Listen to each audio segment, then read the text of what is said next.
Hello guys, അപ്പോൾ എല്ലാവർക്കും എൻ്റെ ഒരു പുതിയ വീഡിയോയിലേക്ക് സ്വാഗതം. അപ്പോൾ ഇത്തവണ ശബരിമലയ്ക്ക് പോയതിൻ്റെ കുറച്ച് വീഡിയോസും കാര്യങ്ങളൊക്കെ ഒരു വ്ളോഗാക്കി നിങ്ങൾ കാണിക്കണമെന്ന് തോന്നി. അത് കാരണമാണ് ഞാൻ ഈ വീഡിയോസൊക്കെ ഇടുന്നത്. സോ രാവിലെ ഒരു 7-8 മണിയോടുകൂടി വീട്ടിൽ കെട്ടി നിറച്ചു. ഞാനും അച്ഛനും അനിയനാണ് കെട്ടി നിറച്ചത് വീട്ടിൽ നിന്ന്. പിന്നെ എൻ്റെ കൂടെ ചേട്ടനുണ്ടായി. അതിനുശേഷം ഇത് ഞങ്ങളുടെ 5ാമത്തെ തവണയാണ് മലയ്ക്ക് വന്നത്.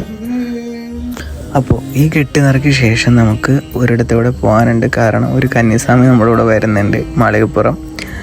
അപ്പോൾ നമ്മൾ വീട്ടിലത്തെ കെട്ടുനിറ കഴിഞ്ഞിട്ട് നേരെ അങ്ങോട്ട് പോകാനുള്ള പരിപാടിയിലായിരുന്നു. അപ്പോൾ വീട്ടിലത്തെ നിറ കഴിഞ്ഞിട്ട് ഞങ്ങൾ നേരെ അങ്ങോട്ട് പോയി. അവിടെ നിന്ന് ഒരു മാളികപ്പുറം മാത്രമേ ഉണ്ടായിരുന്നുള്ളൂ. അതുകൊണ്ട് ഞങ്ങൾ രാവിലെ ഞങ്ങളുടെ കെട്ടുനിറ കഴിഞ്ഞ് നേരെ അവിടെ നിറച്ചതിന് ശേഷം പോകാമെന്ന് വിചാരിച്ചു. അപ്പോൾ ആദ്യം വീട്ടിൽ നിറച്ചു, പിന്നെ അതിന് ശേഷം അവിടെ പോയി നിറച്ചു. പിന്നെ അവിടെ നേരെ ഞങ്ങൾ യാത്രയായിട്ട് എത്തിയത് കടപ്പാട്ടൂർ ക്ഷേത്രത്തിലായിട്ടാണ്. പിന്നെ ഞങ്ങൾ പോയത് അവിടെ ചെന്ന് വഴിപാടൊക്കെ ഇട്ട്. ഇവിടുത്തെ ഒരു പ്രത്യേകത എന്താണെന്ന് വെച്ച് കഴിഞ്ഞാൽ, ഇപ്പോൾ എല്ലാവരും ഇവിടെ കയറിയിട്ടാണ് പോകുന്നത്. മലയ്ക്കോണം എല്ലാവരും ഈ അമ്പലത്തിൽ കയറി തൊഴുത്. അതായത് ഇവിടെ എല്ലാ കാര്യങ്ങൾക്കുള്ള സൗകര്യങ്ങളുണ്ട്. ഇപ്പോൾ പ്രധാനമായിട്ടും ടോയ്ലറ്റ്സും കാര്യങ്ങളും ബാത്റൂമും എല്ലാം ഇവർ നന്നായിട്ട് തന്നെ പ്രൊവൈഡ് ചെയ്യുന്നുണ്ട്. നമുക്ക് കുളിച്ച് തൊഴാനുള്ളവർക്കുള്ള പുഴയും തൊട്ടടുത്ത് തന്നെയാണ്.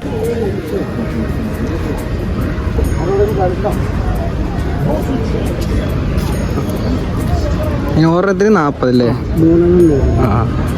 അപ്പം ഇവിടെ കടപ്പാട്ടൂർ വന്നവർ ഉണ്ടെങ്കിൽ ഈ ചേട്ടൻ്റെ അടുത്ത് ഒരു പേട മേടിക്കുക.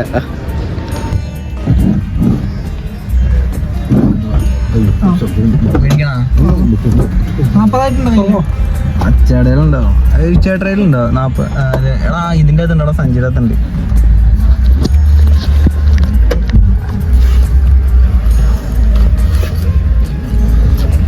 എന്താ ഉണ്ട്?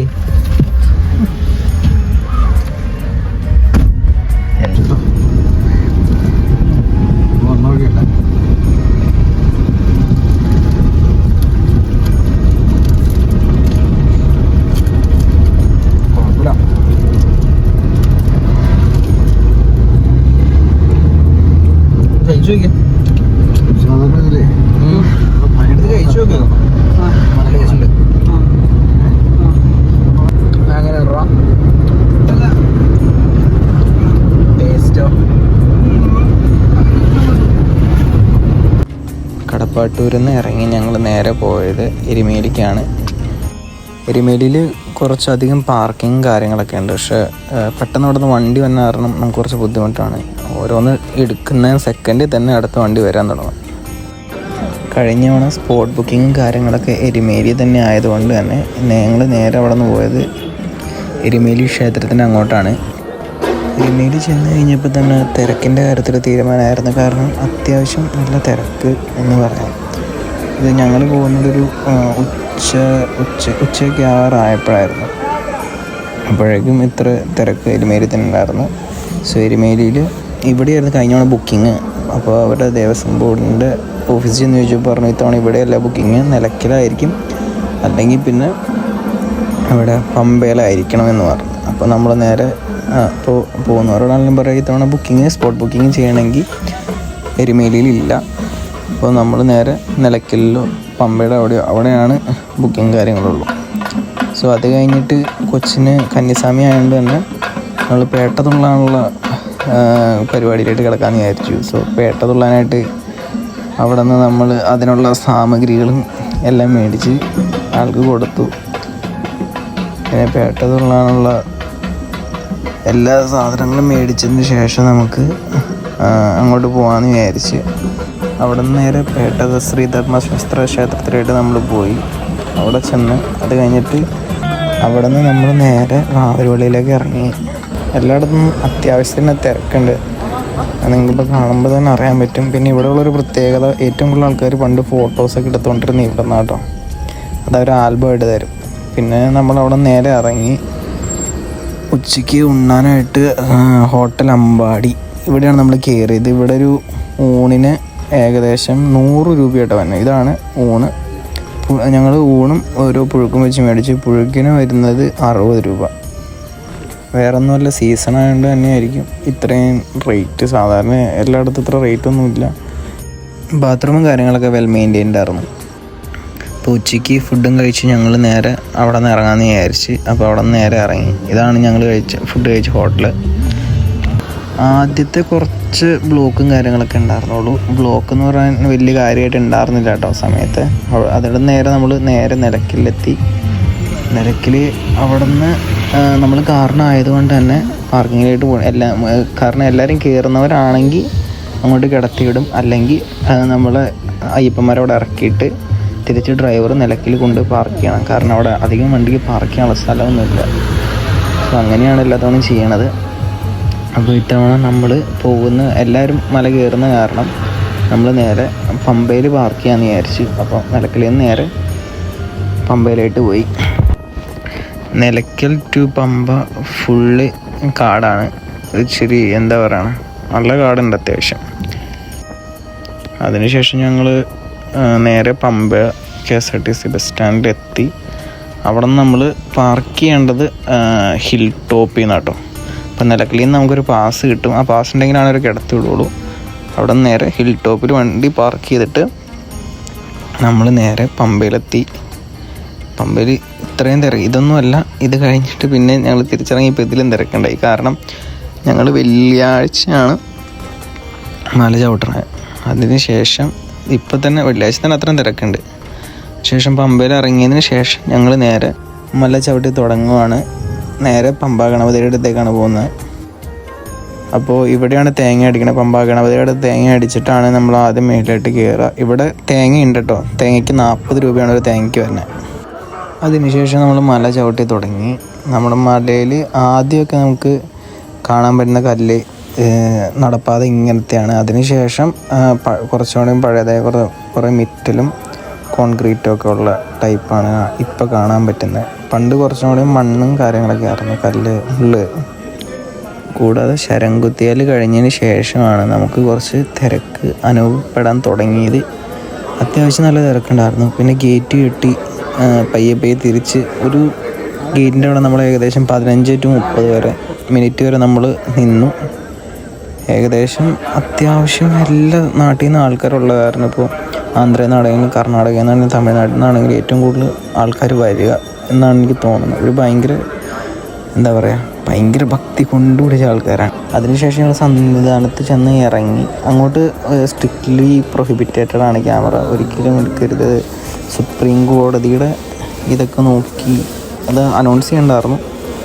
അതിനുശേഷം ഞങ്ങൾ ഇറങ്ങിയതിന് ശേഷം അരവണയും മേടിച്ച് ഞങ്ങൾ പയ്യെ ഇറങ്ങാൻ തുടങ്ങി. സന്നിധാനത്ത് വീഡിയോ എടുക്കാൻ അധികം ആർക്കും പെർമിഷനില്ല.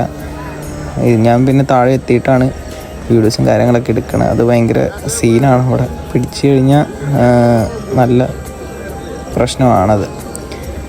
ഞങ്ങളൊരു 11 മണിയായപ്പോഴത്തേക്കാണ് കയറിയത്. കാണാൻ പറ്റിയതിന്, ദർശനം കിട്ടിയത് തന്നെ ഭയങ്കര ഭാഗ്യമായിട്ട് തോന്നുന്നു. കാരണം ഞങ്ങൾ കയറി കഴിഞ്ഞ് 15 to 10 മിനിറ്റ് കഴിഞ്ഞപ്പോൾ തന്നെ നട അടയ്ക്കലും ഹരിവരാസനം പാടലൊക്കെ തുടങ്ങിയിരുന്നു.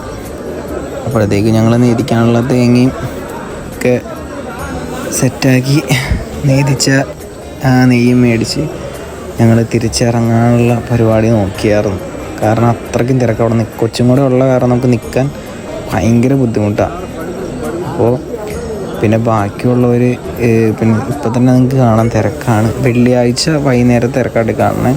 അത് കഴിഞ്ഞിട്ട് ഇനി ശനി ഞായറുമാണ് നിൽക്കണേ.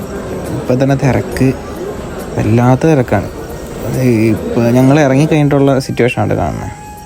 അതിനുശേഷം ഞങ്ങൾ നേരെ തിരിച്ച് മല ഇറങ്ങാനുള്ള, പിന്നെ അവിടെ നിന്ന് ഞങ്ങൾ ഇറങ്ങാൻ പോകുന്ന വഴി എല്ലായിടത്തും തന്നെ കടകളും കാര്യങ്ങളൊക്കെ ഉണ്ട്. മുകളിലായിട്ട് അവർ സാധനങ്ങൾ എത്തിക്കണ കാരണം അവിടെ സാധാരണത്തിനേക്കാളും വില ഭയങ്കര കൂടുതലാട്ടോ. വലിയതായിട്ട് കൂടുതലില്ലെങ്കിൽ അത്യാവശ്യം കൂടുതലാണ്. പിന്നെ ഇതാണ് ഡോളി. തിരിച്ച് ഇറങ്ങാൻ ബുദ്ധിമുട്ടുള്ളവർക്കും കയറാൻ ബുദ്ധിമുട്ടുള്ളവർക്കും ഇവരിങ്ങനെ സർവീസ് നടത്തും. ഏകദേശം 12,000 രൂപയാണ് അപ്പ് ആൻഡ് ഡൗൺ ഇവർ ചാർജ് ചെയ്യുന്നത്. പിന്നെ ഈ 3 മാസം മാത്രം കിട്ടുന്ന ഒരു സർവീസാണിത്. ഇതിൽ നിന്ന് ദേവസ്വത്തിലായിട്ടും ഒരു വിഹിതം ഇവർ കൊടുക്കുന്നുണ്ട്. പിന്നെ ഞങ്ങൾ ഇറങ്ങി വന്നപ്പോൾ കണ്ട കുറച്ച് മനോഹരമായ കാഴ്ചകളിൽ ഒന്നാണ് ഈ ഈല് പറക്കുന്നത്. കാരണം ഇന്നേ വരെ ഞാനിതിപ്പോൾ 5ാമത്തെ കൊല്ലമാണ്. ഇതിപ്പോൾ ഇതുവരെ ഞാൻ കണ്ടിട്ടില്ല ഇങ്ങനെ. ഇത് മൊത്തത്തിലൊരു 4-5 പോസ്റ്റിൻ്റെ കീഴിലിങ്ങനെ ഈലിങ്ങനെ പറന്നുകൊണ്ടിരിക്കുന്നുണ്ടായിരുന്നു കേട്ടോ. അതിനുശേഷം എന്തെങ്കിലും എമർജൻസി മെഡിക്കൽ കാര്യങ്ങൾ വന്നു കഴിഞ്ഞാൽ അവിടെ ഓടുന്ന ആംബുലൻസ് ആട്ടോ അത്. അത്യാവശ്യമുള്ള ഘട്ടങ്ങളിലെല്ലാത്തിനും ഈ വണ്ടിയാണ് യൂസ് ചെയ്യുന്നത്. പിന്നെ പണ്ട് തൊട്ട് എല്ലാവർക്കുള്ള സംശയമായിരിക്കും മേളിൽ കച്ചവടം നടത്താനുള്ള സാധനങ്ങളും കാര്യങ്ങളൊക്കെ എങ്ങനെ എത്തണമെന്നുള്ളത്. പണ്ടത് കഴുതപ്പുറത്തായിരുന്നെങ്കിൽ ഇന്നത് ട്രാക്ടർ ഉപയോഗിച്ചാട്ടോ അവർ കയറ്റിക്കൊണ്ട് വന്നത്. ഇപ്പോൾ തിരിച്ചിറങ്ങുമ്പോൾ നമുക്ക് കാണാൻ പറ്റുന്നതാണ്, ഏറ്റവും കൂടുതൽ നമുക്ക് കാണാൻ പറ്റുന്ന 3 കാര്യങ്ങളാണ്. ഒന്ന് ഈ ഗുഡ്സ് ആൻഡ് സർവീസ് നടത്തുന്നവർ, 2 ഈ ആംബുലൻസ്, 3ാമത്തത് ഡോളി. താഴേന്ന് മേളിലേക്ക് എത്താനായിട്ട് ഭയങ്കര എന്താ പറയുക ഡീസൽ ചിലവ് ഇവർക്കുണ്ട്. അതിനനുസരിച്ചാണ് മേളിൽ അവർ പൈസ കൂട്ടി വിൽക്കുന്നത്. അറ്റയുടെ 3-4 വണ്ടിയൊക്കെയാണ് കയറി പോകുന്നത്. ഓടിക്കുന്നവരുടെ എക്സ്പീരിയൻസ് അതുപോലെ തന്നെ അപാര ഇതാണ്. അതിനുശേഷം ഞങ്ങൾ നേരെ താഴത്തെത്തിയപ്പോൾ ഞങ്ങൾ മേളിലോട്ട് പോയതിനേക്കാളും തിരക്കായിരുന്നു. ഇത് താഴെ അയ്യപ്പന്മാർക്ക് നിറയ്ക്കാൻ വെച്ചേക്കണ വലിയൊരു ഹാള് തന്നെ ഉണ്ട്. കാരണം മഴയും കാര്യങ്ങളൊക്കെ ഉള്ളതുകൊണ്ട് തന്നെ. പിന്നെ ഇനി പമ്പയിൽ നിന്ന് കെട്ട് നിറയ്ക്കുന്നവർക്ക് വേണമെങ്കിൽ പമ്പയിൽ നിന്ന് നിറയ്ക്കാം. അതിനുള്ള സൗകര്യങ്ങളും പമ്പയിൽ തന്നെ ഉണ്ട്. അപ്പോൾ ഇത്രയും കാര്യങ്ങളാണ് ശബരിമലയ്ക്ക് പോയിട്ട് നമ്മൾ വന്ന് ഇറങ്ങുമ്പോൾ കഴിയുന്ന കാഴ്ച. നമുക്ക് പിന്നെ വേറൊരു കാര്യം എനിക്ക് പറയാനുള്ളത്, കഴിഞ്ഞ കുറച്ച് നാളുകളായിട്ട് ഞാൻ മേടിക്കുന്നത് 15-18 മാക്സിമം ഇത്ര അരവണകളാണ്. അതായത് കോളേജും കാര്യങ്ങളൊക്കെ ഉള്ളപ്പോൾ അന്ന് കുറച്ച് മേടിച്ചു. അന്നേരം അധികം ആൾക്കാരായിരുന്നു. ഇത്തവണ 30 ഒക്കെ മേടിച്ച്. പക്ഷേ ഇതവണ കൊടുക്കാൻ ആൾക്കാരില്ല.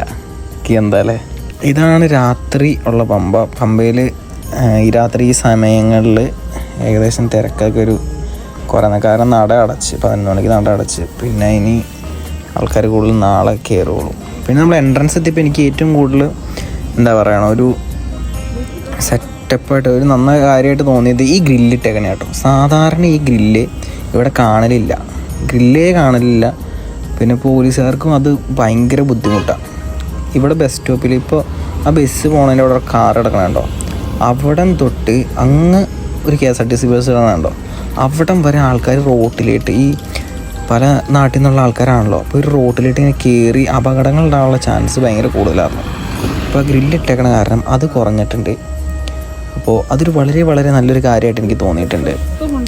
പിന്നെ അതിനുശേഷം ഞങ്ങൾ നേരെ ഈ കാറ് പാർക്ക് ചെയ്തേക്കണതിൻ്റെ അങ്ങോട്ട് പോവുകയാണ്. അപ്പോൾ എൻ്റെ വ്ളോഗ് കണ്ട് ഇഷ്ടപ്പെട്ടവർ ലൈക്ക് അടിക്കുക, ഷെയർ ചെയ്യുക, സബ്സ്ക്രൈബ് ചെയ്യുക.